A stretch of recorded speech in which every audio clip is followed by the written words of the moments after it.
Hello, everyone. This is Jeff and Torie. We're talking to blah. Ah. Hello, everyone. This is Jeff and Torie. We're going to be talking about Megalo Box episode 5 and 6. We're basically going to be discussing what happened and what we think about the episodes. So, I guess spoiler warnings. Yeah, so we're going to be reviewing this anime as it comes out, so be warned that if you haven't seen the previous episodes, you might want to watch them first. Yeah, so episode 5. This one kind of pivots onto the story of Nanbu, which I kind of suspected there was always something more to him than meets the eye. What with his whole knowledge of Megalo boxing, he seemed to know more about Megalo boxing than a match fixer should know, I guess.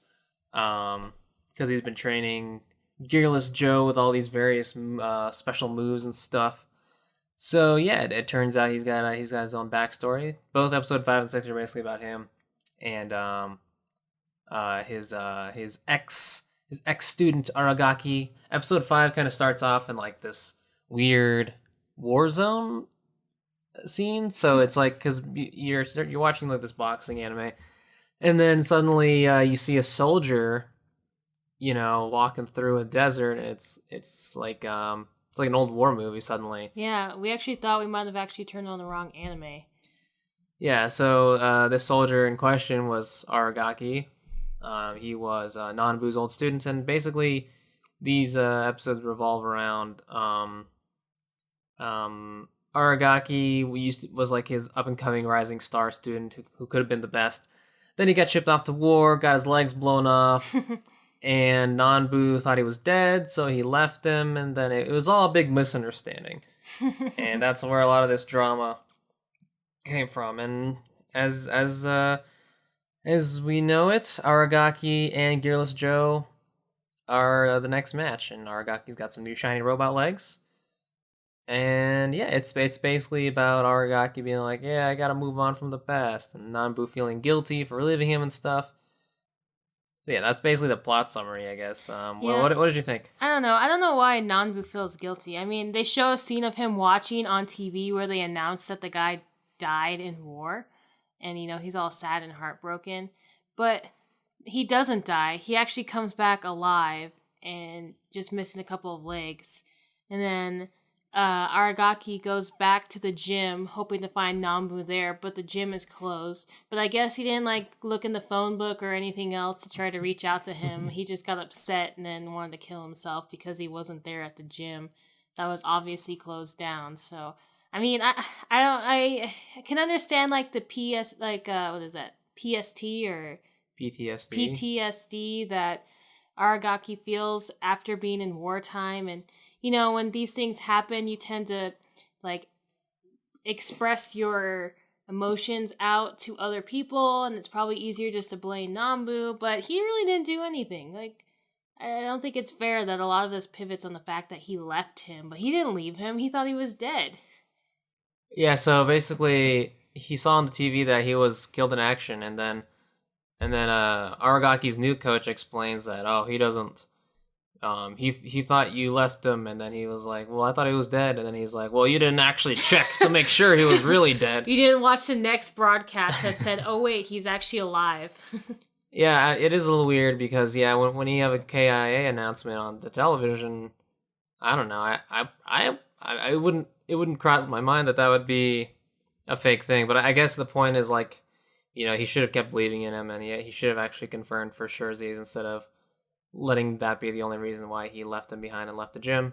Oh yeah, and Nanbu had his own gym apparently, so yeah, that's why he's really knowledgeable about Megalo boxing. I bet he was like an old Megalo boxer himself. That's probably why he has an eye patch, because he got punched in the eye really hard. Mm-hmm.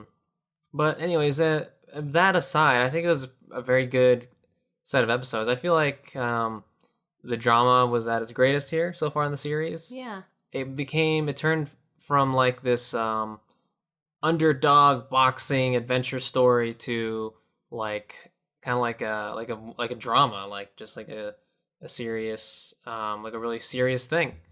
And it was basically Nanbu and Aragaki. They were the two central characters of the conflict. And I think they could do like a live action movie adaptation and just take the plot of these two episodes, like trainer and former students falling out, and then trainer and new student versus former student duking it out again. I think it's a pretty good like boxing story. Yeah, I really think so. And I can agree with you that they take more of the elements in just the underdog story because I don't know, shit got real personal for this. Like when they visited the VA place and they said most of the people here are due to suicide. I'm like, man, this is some real things. I thought we were just watching people punch each other. Yeah. Oh. Yeah, and there's a really emotional scene where Aragaki has a gun in his mouth and he's about to shoot it, and that was like crazy. Ugh. I also think the boxing match itself was probably was the most emotional and the most even visceral. I think the animation was also at its greatest at this part. There's some really cool shots in there. They really mixed it up with the angles and like the still frames and stuff like that. It was more of the same, but it was a little bit better, And then I actually wasn't sure how the match was going to turn out. I mean, obviously you hope by the end that Joe is going to be the victor, but I kind of felt for Aragaki and all that he went through. I was rooting for him in the end, saying he needs to go pay back the VA hospital. He needs to live out his dreams that were crushed in war. Like, I thought maybe this would be the turning point for Joe, but in the end, he succeeded. Yeah, main character always wins, but it did end in a way that I didn't expect. It didn't end like the other Megalo boxing matches did, which is basically one guy gets punched really hard and then they get knocked out. In this case, I think it ended in a very natural way. Basically, so Aragaki, he's got robot legs, but I guess sometime during the match he started feeling some pain in his legs and like he basically couldn't use them anymore. Yeah, you can actually So see the shot in the fight where his leg kind of like snaps or like you could see him putting less weight on it, and that's when you know something's gonna happen. Yeah, and basically he forfeits the match because he can't go on anymore. And later on, you see a shot of his leg. It's like bleeding from the stump, Ugh. bloody stumps. So yeah, that was a way to end the fight. I think the resolution of the character was basically due to the fact that like I guess because over and over again they keep repeating, or Joe keeps repeating like 50-50, like stay balanced, that kind of thing, and that was the mantra that Nanbu gave Aragaki when he was training. So did he come to his senses because of that? Because he remembered Nanbu's teachings or something? Like why do you think he suddenly made a 180 and decided like, or was it just because he lost? I don't know. I think it's more or less like a mental thing because, well, not for Joe. Joe was actually listening to his when listening to Nanbu this time, which normally he kind of just does his own thing. So I think Joe was doing it more as like a practice thing, like reiteration thing. But I think that the way that Aragaki was taking it was that it was kind of like taunting him that his old teacher who used to teach these things to him is now teaching it to this new student, kind of bringing back all the emotions that probably prompted this fight in the first place. So I think it was more like a mental like disability on his part. So basically, Joe was playing him essentially. Mm-hmm. I guess it was because like there was that shot where he got kind of off balance, and he was able to counter with that punch, and he knocked him down a couple times. So yeah, I guess that's the way Joe usually fights. He kind of like gets in their head and then like waits for them to make a mistake. And I guess that's his kind of like his superpower. Like he likes to get in his opponent's head, and he has a lot of endurance. Like he just doesn't go down because he's been in junk dog fighting for years. So apparently that has helped him a lot. Yeah, I wouldn't necessarily say that he always does the mental fighting. Like I feel like more he's just like the endurance is more. But he did that with the shark guy too. Did he? Yeah, the very first fight, he made him like really angry. Yeah, I just feel like he's like an asshole, kind of. That's how I feel like it. He's kind of a dick. He is kind of a dick. I personally think that Joe is kind of Lil Weak's character. He always just seems like a dick who doesn't really care about the affairs of other people. Like, I know Nanbu is just using him to pay back his debts that he owes, but still, it's his teacher. You should respect him just a little bit, especially all the opportunity he's been giving you. Yeah, and I guess also, I mean, Nanbu also just has more character. I think we're gonna get maybe another like character central plot line, but this time focusing on the little kid. Yeah. Probably in the future because the little kid has like he's definitely got something going on with like his parents. I bet he's got like dead parents or something like that. He's got pictures of his parents, and Yeah. we're gonna find out why he's really into Megalo boxing. Maybe Yeah. his Or dad was a technology. boxer or something like that. Mm-hmm. And then all that leaves is Joe, which I think the real sticking point for with Joe is like his rivalry with Yuuri. with Yuuri. But I don't know. I guess I don't find that really compelling. I mean, I guess also the thing is he was living a life that he didn't want, and now he's following his dreams and stuff. So that's kind of what his character's all about right now. But I'm always more interested in like what goes on before the story and what made them the way they are. So yeah, that's why I really think Nambu's episodes, these past couple episodes, 5 and 6, were really good. Do you think we'll ever have a junk dog / Joe flashback of his life, like what his life was before Megalo Boxing? I don't think so. Well, maybe, but we've only got because this is episode. Well, we do have 7 episodes left. It's possible that we could get a little deeper into his character. Because there's only going to be one more fight, right? Is this Well, the fourth person that he's battled so far?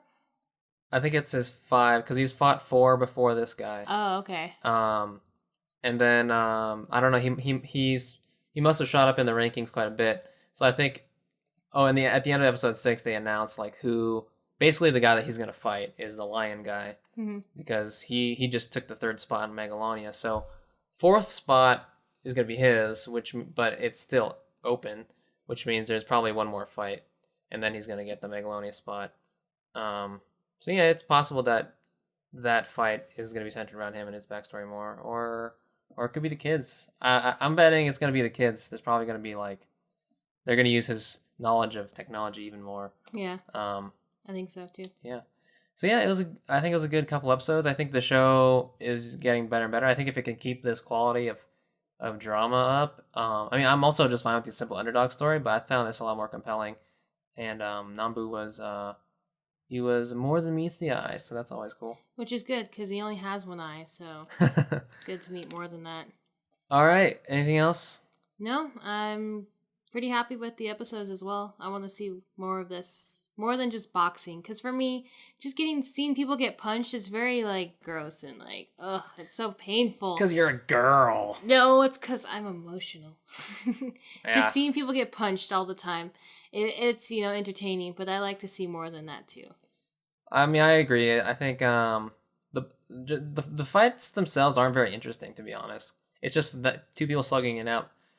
And you know me, I like my sports animes that go into the sport a lot, and they kind of go into it, but not really. It is just a slugging match. So is that really what boxing all is? Is someone like slugging and the other person blocking? oh, I don't think so. No way. I mean, You think it's more outlandish? there's a boxing anime called Hajime no Ippo, which I really wanted to see, and maybe we'll get a chance to see it. But it's really freaking long. I think it's still going on in the manga, but that one I think goes really deep into like training the sport and the different moves you can do and stuff like that. Yeah, this one I think is more about the drama and the underdog story than the actual sport. But yeah, and I mean whatever. they're also have big giant like robot Oh arms. yeah, So yeah, the robot things. I guess that kind of just explains everything. yeah, so He can do whatever he he wants. can't really throw like intricate punches, you know? Yeah, well, oh well, it's fine. I'm having fun with it so far. So yeah, hopefully you guys enjoyed that. If you like that, leave a like, comment, and subscribe. Yeah, please. And also, we have other sports anime podcasts, so go check them out. Yeah, Anime Ricochet. All right, peace. Bye.